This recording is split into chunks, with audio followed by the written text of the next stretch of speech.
Judul khotbah saya, seberapa pentingkah kebangkitan Kristus? Saudara-saudaraku yang dikasih dalam Tuhan, kebangkitan Kristus nggak cuma sekedar cerita biasa.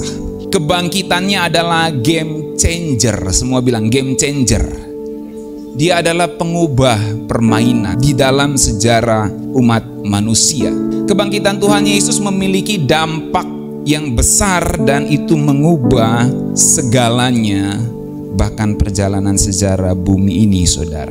Dua hal saja seberapa penting kebangkitan Kristus yang akan saya sampaikan pada pagi hari ini. Yang pertama, kalau Kristus nggak bangkit, lu, gue, N. Selesai, saudara ya. Amin, Mario. Kalau Kristus nggak bangkit, lu, gue, N. Kita semua N, saudara, berakhir kalau Kristus nggak bangkit. Perhatikan ini, tanpa kebangkitan Kristus tidak ada satupun manusia yang dapat dibangkitkan pada hari kiamat. Kebangkitan Kristus itu buat semua manusia yang telah mati bisa dibangkitkan pada hari terakhir sejarah bumi ini, yaitu hari kiamat itu, saudara. Tahukah saudara bahwa di dalam perjanjian lama di Daniel pasal 12 ayat yang kedua, firman Tuhan katakan gini, kita baca yuk sama-sama. 1, 2, 3. Dan banyak dari antara orang-orang yang telah tidur di dalam debu tanah akan bangun. Sebagian untuk mendapat hidup yang kekal, sebagian untuk mengalami kehinaan dan kengerian yang kekal. Seberapa pentingkah kebangkitan Kristus? Kalau Kristus tidak bangkit, yang ini tidak akan terjadi. Jadi, seberapa penting kebangkitan Kristus? Karena kebangkitan Kristus itu melegalkan atau menjadi dasar kebangkitan semua orang mati pada hari kiamat. Saudara-saudaraku yang dikasih dalam Tuhan, narasi besar Alkitab itu dimulai dengan penciptaan langit dan bumi, lalu diakhiri dengan langit baru dan bumi yang baru. Nah, saya mau kasih tahu, tanpa kebangkitan Kristus, narasi penciptaan langit dan bumi ini tidak bisa diakhiri dengan langit baru dan bumi baru. Kenapa? Karena rupanya setelah langit bumi diciptakan, manusia jatuh dalam dosa dan bumi ini dipersiapkan untuk menjadi tempat penghakiman. Itu berarti bumi yang seharusnya menjadi tempat tinggal manusia tidak akan ada lagi. Tetapi syukur kepada Tuhan karena kebangkitan Yesus Kristus dari antara orang mati, kebangkitan Tuhan kita yang mulia, maka akan ada langit baru dan bumi baru untuk kita tinggali nanti. Dalam Kejadian 1 sampai 3, saudara perhatikan, itu bergerak dari penciptaan langit dan bumi ke kejatuhan manusia dalam dosa, benar nggak? Ya kan? Tetapi di Wahyu pasal 20 sampai pasal 22 itu bergerak dari penghakiman manusia menuju ke langit baru dan bumi baru. Saudara perhatikan, penciptaan langit bumi, manusia jatuh dalam dosa, dihukum. Ya. Lalu Wahyu pasal terakhir 20 sampai 22, semua manusia akan dihakimi dan kemudian ada langit baru, bumi baru di mana Tuhan akan tinggal bersama orang-orang percaya di situ. Itu sebabnya kalau kita baca dalam Kisah Rasul pasal 17 ayat 30, dengan tidak memandang lagi zaman kebodohan, maka sekarang Allah, dalam hal ini Bapa, memberitakan kepada manusia bahwa di mana-mana semua mereka harus bertobat. Jadi Bapa berbicara melalui nabi-nabi, termasuk melalui putra tunggalnya Tuhan Yesus Kristus. Kemudian ayat 31, karena ia telah menetapkan suatu hari pada waktu mana ia dengan adil akan menghakimi dunia oleh seorang yang telah ditentukannya. Sesudah ia memberikan kepada semua orang suatu bukti tentang hal itu dengan membangkitkan dia dari antara orang mati. Jadi Bapa disebutkan dalam hal ini membangkitkan Kristus dari antara orang mati. Lalu ayat 14, tetapi aku mengakui kepadamu bahwa aku berbakti kepada Allah nenek moyang kami dengan menganut jalan Tuhan. Ini khotbah Rasul Paulus saat itu ya, kepada orang-orang di sekitar situ saat itu. Yaitu jalan yang mereka sebut sekte. Karena kekristenan saat itu disebut sekte, bagian dari sekte Yahudi. Aku percaya kepada segala sesuatu yang ada tertulis dalam hukum Taurat dan dalam kitab nabi-nabi. Selanjutnya, aku menaruh pengharapan kepada Allah sama seperti mereka juga bahwa akan ada kebangkitan semua orang mati, baik orang benar maupun orang-orang tidak benar. Nah, bagaimana bisa ada kebangkitan baik orang benar maupun orang tidak benar? Itu harus terjadi kalau ada kebangkitan Tuhan Yesus dari antara orang mati. Kalau Tuhan Yesus tidak dibangkitkan dari antara orang mati, tidak akan ada kebangkitan semua manusia pada hari kiamat. Bahkan kiamat pun nggak ada, karena semuanya ini langsung jadi neraka yang menyala-nyala, saudara ya. Nah, saudara-saudara yang dikasih dalam Tuhan, kalau saudara baca tadi, naikkan lagi sedikit, naikkan lagi.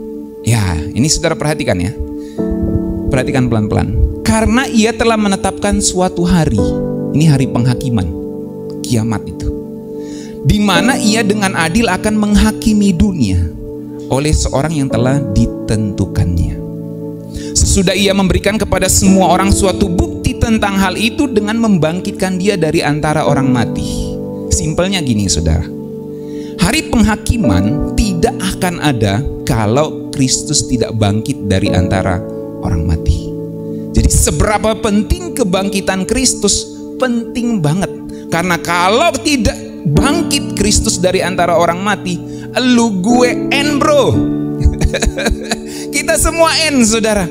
Langsung bumi ini jadi neraka tanpa penghakiman lagi.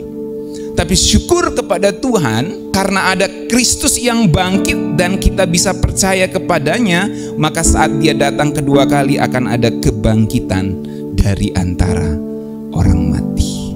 Di situ penghakiman Tuhan yang adil, yang akan menghakimi setiap orang menurut perbuatannya. 1 Korintus 15 ayat 20, terjemahan sederhana Indonesia. Kita baca yuk sama-sama, 1, 2, 3. Tetapi sebenarnya Kristus sudah dihidupkan kembali dari antara orang-orang mati. Hal itulah yang menjadi jaminan bahwa orang-orang lain yang sudah mati pasti akan dihidupkan kembali. Jadi seberapa penting kebangkitan Kristus? Penting banget. Karena itu menjadi jaminan bahwa semua orang yang telah mati pasti akan dihidupkan kembali. Kalau saudara sering pelayanan kedukaan, saudara akan memahami hal ini. Kemarin baru ikut kremasi, saudara. Ibu Au ikut. Saya tanya Ibu Au, baru pertama lihat orang dikremasi. Dia lihat, saudara, sampai tulang-tulang itu kelihatannya. Jadi habis dikremasi dikasih tunjuk ke keluarga itu tulang-tulang. Ya, lalu sudah dicek-cek, baru nanti dihancurin, kita larung ke laut, saudara ya. Jadi apalah arti hidup ini? Makanya itu tadi lagunya itu luar biasa. Sekalipun dagingku dan hatiku habis lenyap. Karena kita menyadari kalau kita dikubur, tubuh kita dimakan ulat, tulang-tulang kita tinggal tulang saja, habis lenyap, saudara. Tetapi pemazmur mengatakan, tetap bagianku adalah Allah. Nanti di akhir khotbah saya kasih tunjuk versi dari Ayub. Nanti saya ajak kita semua buka Alkitab kita, karena yang di slide itu cuma bagian potongan ayatnya aja.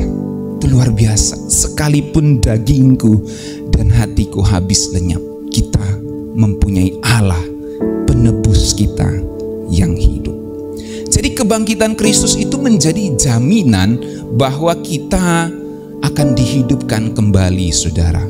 Waktu saya mau doakan sebelum petinya itu masuk ke krematorium, ovennya itu, saya bacakan firman Tuhan ya, bahwa akan ada kebangkitan dari antara orang mati, bahwa Tuhan adalah gembala kita yang akan memimpin kita melewati bayang-bayang maut dan kematian itu.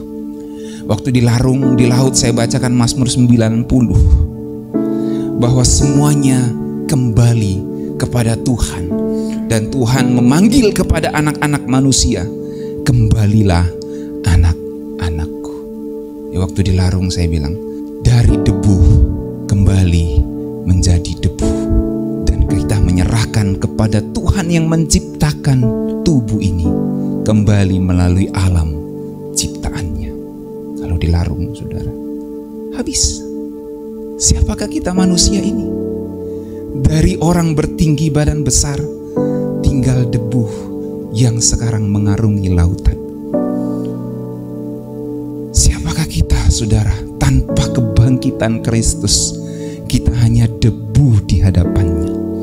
Tapi syukur kepada Bapa kita di sorga, yang oleh karena kebangkitan Kristus, walaupun kalau Tuhan belum datang nanti kita sudah menjadi tulang belulang di bawah tanah, atau kita tinggal menjadi debu yang ada di rumah abu atau sudah dibuang ke lautan.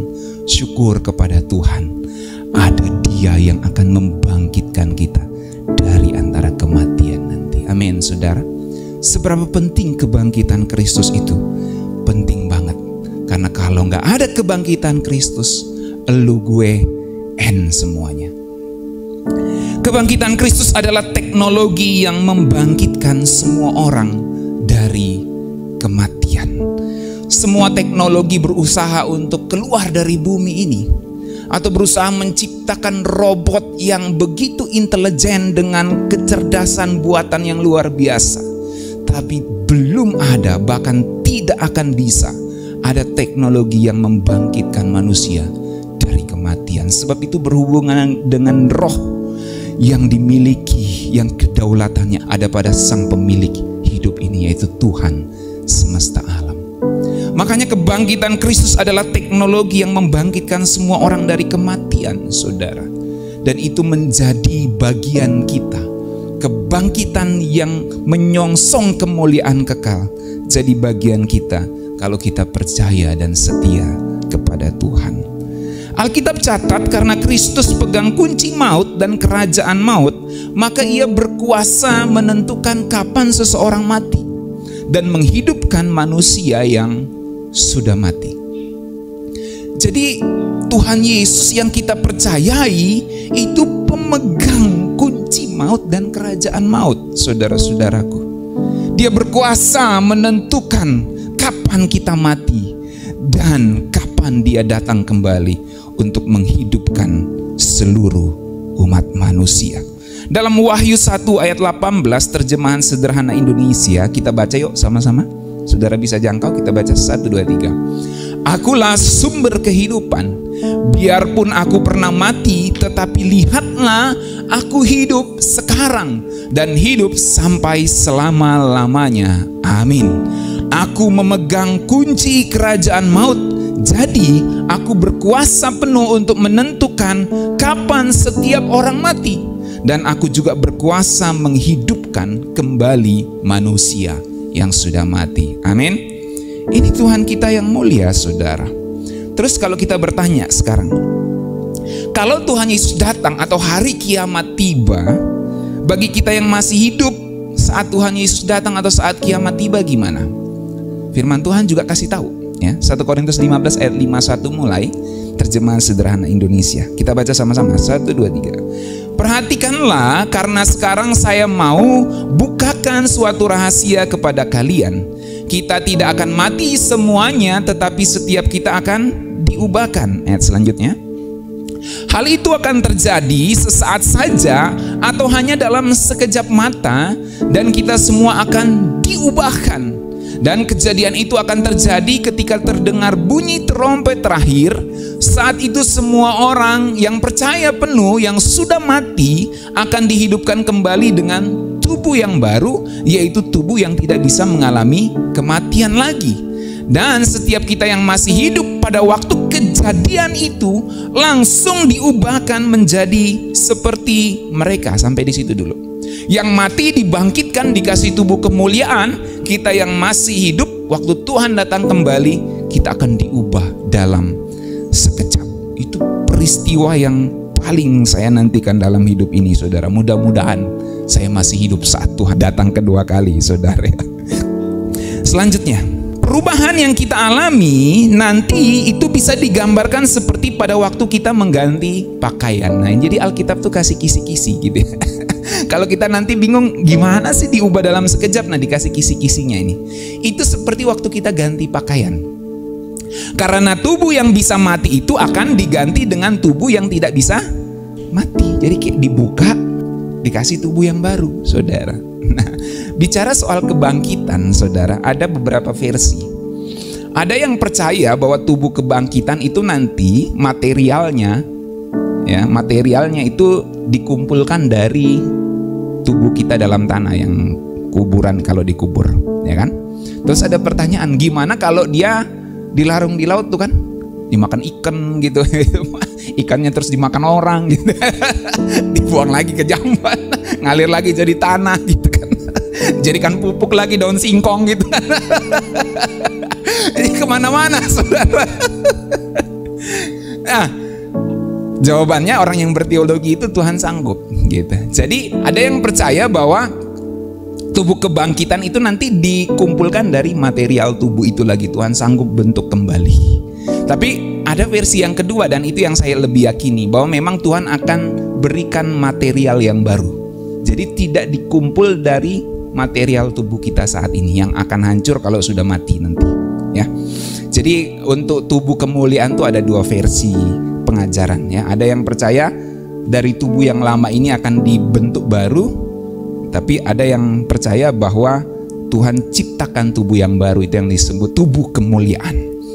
Jadi perubahan yang kita alami itu seperti kita ganti pakaian.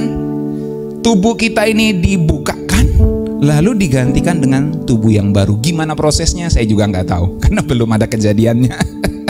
Kita tunggu saja, saudara. Doa umur panjang, Tuhan datang kita masih hidup, saudara.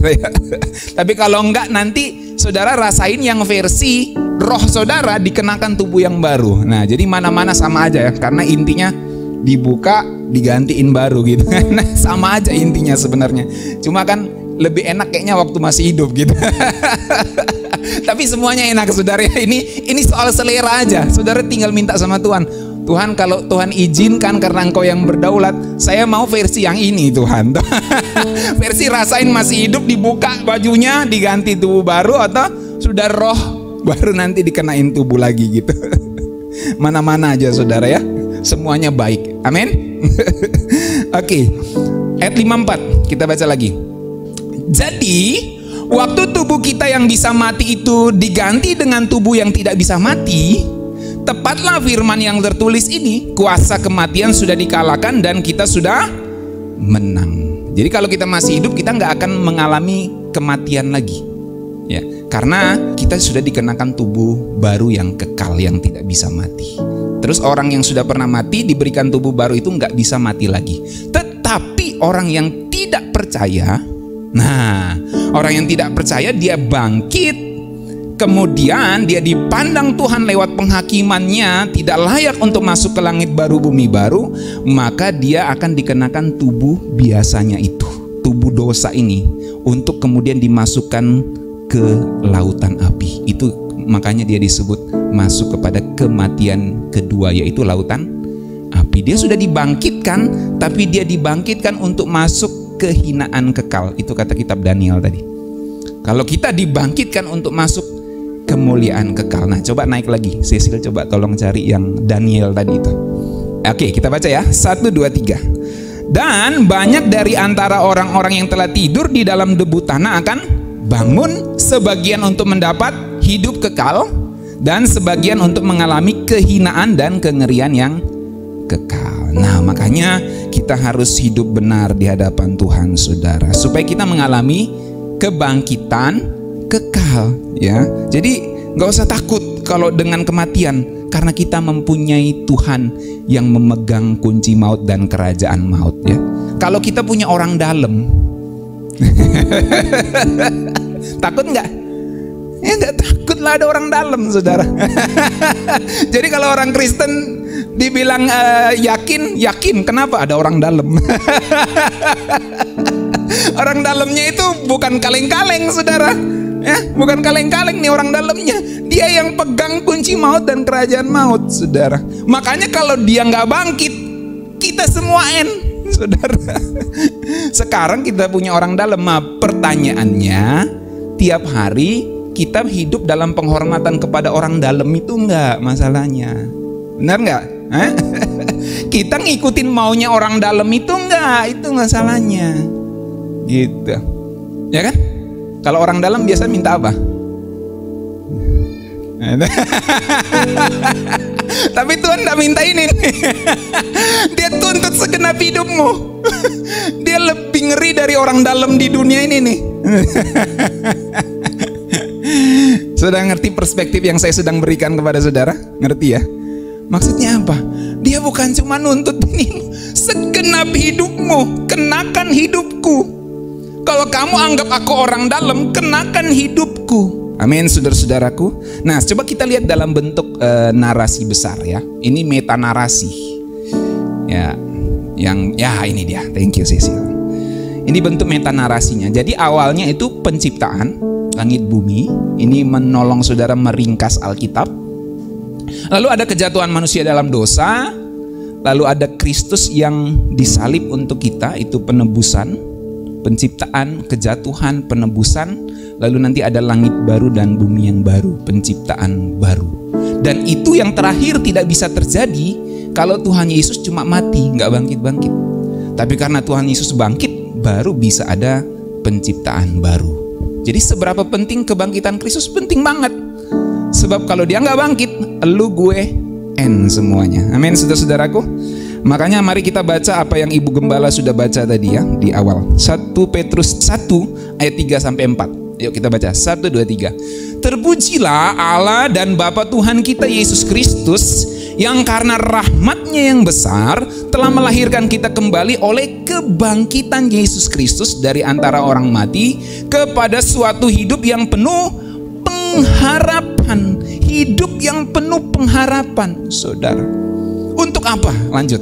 Untuk menerima suatu bagian yang tidak dapat binasa, yang tidak dapat cemar, yang tidak dapat layu, yang tersimpan di sorga bagi kamu. Jadi kematian itu memang mengerikan. Kita nggak bisa nafikan itu mengerikan.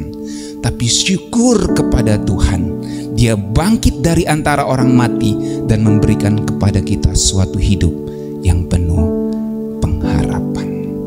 Seberapa penting kebangkitan Kristus? Kalau Dia gak bangkit, kita saudara. Yang kedua, cepat, yang terakhir. Kalau Kristus gak bangkit, kepercayaan kita impian belaka saja. Saya ulangi, kalau Kristus tidak bangkit, kepercayaan kita cuma impian doang, saudara. Saudara-saudaraku, tanpa kebangkitan Kristus, semua ajaran agama Kristen kehilangan titik sentralnya. Tanpa kebangkitan Kristus tidak bisa ada kekristenan. Karena titik sentral dari ajaran kekristenan adalah kematian dan kebangkitan Yesus Kristus. 1 Korintus 15 ayat 17 versi mudah dibaca, firman Tuhan katakan gini, dan jika Kristus tidak bangkit dari kematian, imanmu sia-sia. Wah, sia-sia. Kalau Kristus nggak bangkit, kita cuma percaya Yesus yang mati, tapi kita nggak percaya Yesus yang bangkit, sia-sia iman kita. Dan kamu masih hidup dalam dosamu. Kenapa? Karena Dia tidak bangkit. Artinya Dia kalah dengan dosa. Dan apa dasarnya kita bisa mengalahkan dosa? Nggak ada, saudara. Tapi karena Kristus bangkit dari kematian, maka kita bisa mengalahkan dosa oleh kuasa Roh Kudus yang dikaruniakannya karena kebangkitannya dari antara orang mati. Dalam terjemahan biasa, terjemahan baru kita baca 1, 2, 3. Dan jika Kristus tidak dibangkitkan, maka sia-sialah kepercayaan kamu dan kamu masih hidup dalam dosamu. Jadi sia-sia kalau kita tidak percaya Kristus bangkit dan kalau Kristus memang tidak dibangkitkan. Terjemahan bahasa Indonesia sehari-hari. Nah, dari sini dapat kata impian belaka itu, saudara. Yuk baca. Dan kalau Kristus tidak dihidupkan kembali, maka kepercayaanmu hanyalah impian belaka. Kamu mimpi saja. Oh, jadi Kristen. Oh, mimpi, begitu bangun, oh ternyata dia nggak bangkit. Bohong nih kekristenan. Begitu kamu tidur-tidur, buka matanya neraka. Kenapa? Kristus nggak bangkit. Tapi kalau Kristus bangkit, keadaan kita seperti orang bermimpi. Kenapa? Karena begitu indahnya langit baru bumi baru yang disediakannya. Begitu indahnya pemulihan yang disediakannya. Seperti lagu kan? Ketika Tuhan memulihkan keadaan Sion, keadaan kita seperti orang yang bermimpi, gitu kan. Coba saudara bayangin ya, saya ajarin Kristus memberikan kehidupan kekal, tapi pada saat yang sama saya beritakan Kristus tidak bangkit. Berarti kepercayaanmu itu cuma mimpi belaka. Artinya apa? Nggak akan terjadi itu mimpi. Tapi karena Kristus sudah bangkit, kita bisa menyanyikan, ketika Tuhan memulihkan keadaan Sion, keadaan kita seperti orang yang bermimpi. Mimpi indah ini, bukan mimpi buruk. Di waktu itu mulut kita penuh dengan tawa, dan lidah kita dengan sorak-sorai yang menabur dengan mencucurkan air mata. Di bumi dia bergumul, meneteskan air mata, berdoa, berharap kepada Tuhan karena beratnya pergumulan hidup ini. Dia meneteskan air mata, dia berserah kepada Tuhan. Beratnya hidup ini saudara, tapi mengandalkan Tuhan. Lalu lagunya melanjutkan, yang menabur dengan mencucurkan air mata akan apa? Menuai dengan bersorak-sorai. Karena apa? Ada pengharapan yang disediakan oleh kebangkitan Yesus Kristus dari antara orang mati.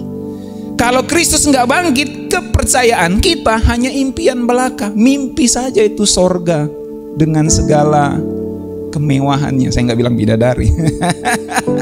Saya bilang dengan sorga, dengan segala emas-emasnya itu, dengan segala keindahannya, dengan segala kreativitas yang luar biasa, melebihi semua kreativitas yang ada di bumi saat ini.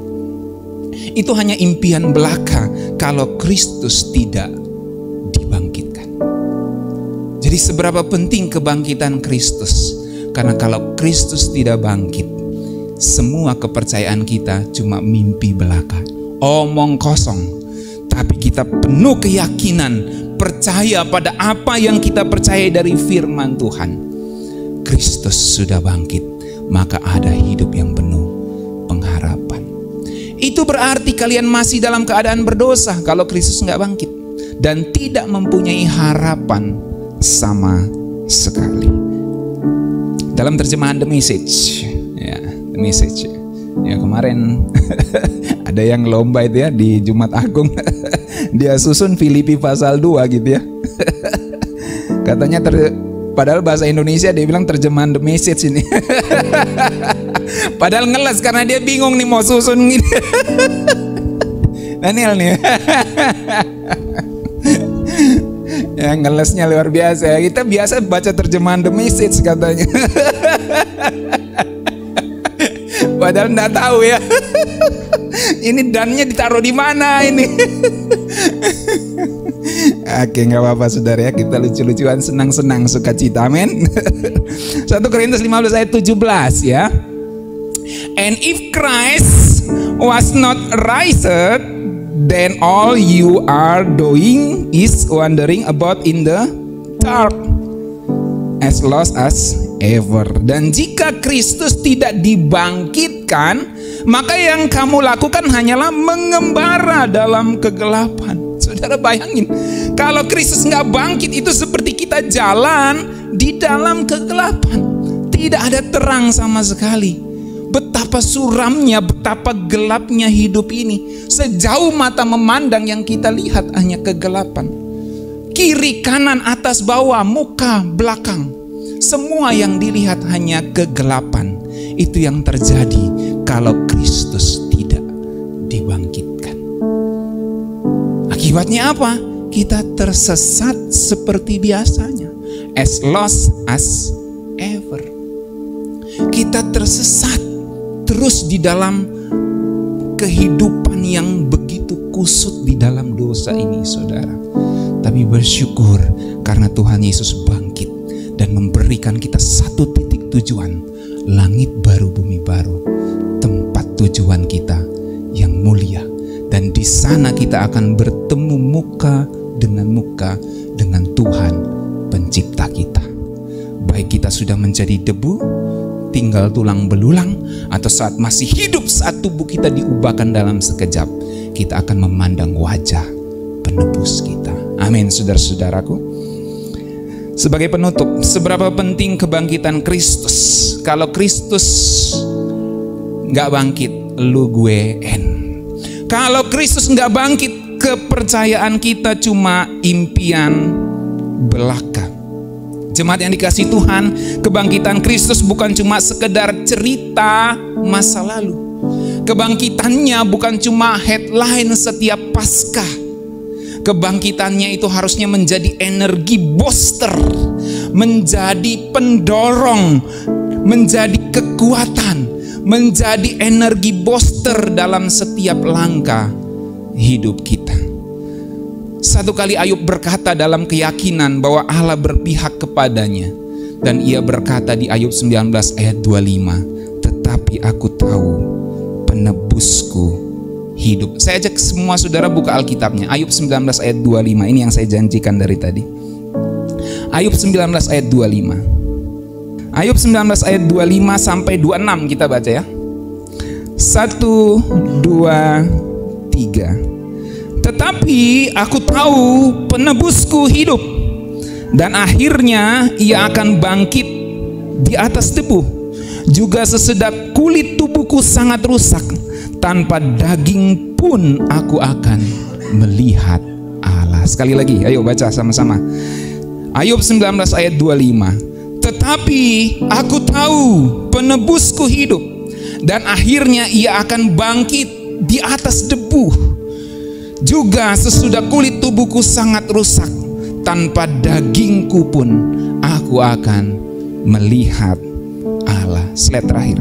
Saudara-saudara, setiap hari kita menghadapi pergumulan hidup kita masing-masing. Saya nggak tahu pergumulan hidup saudara yang berat itu apa, detail itu apa. Intinya kita semua punya pergumulan hidup masing-masing. Tapi saya mau ajarin kita semua untuk berkata seperti Ayub yang mengalami pergumulan berat dalam hidupnya. Dia berkata, aku tahu penebusku hidup.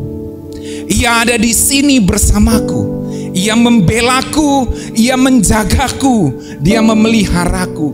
Dia tidak mati, tapi dia hidup untuk selama-lamanya. Ia mencukupi segala kebutuhanku. Ia melindungi aku, ia memampukan aku, dia memberkati hidupku, memberkati daganganku, memberkati suamiku, memberkati istriku, memberkati anak-anakku, memberkati orang tuaku. Karena aku tahu penebusku hidup. Mari kita tunduk kepala bersama-sama. Tuhan Yesus, terima kasih karena Engkau mati bagi kami semua. Dan kami bersyukur karena Engkau tidak hanya mati, Engkau bangkit dari kematian, dan Engkau memberikan kepada kami hidup yang penuh pengharapan. Dan kami mau berkata saat ini dengan iman kami, aku tahu penebusku hidup. Sekalipun aku tinggal kulit, bahkan tanpa daging, tanpa tulang, aku akan memandang Allahku, penebusku yang hidup.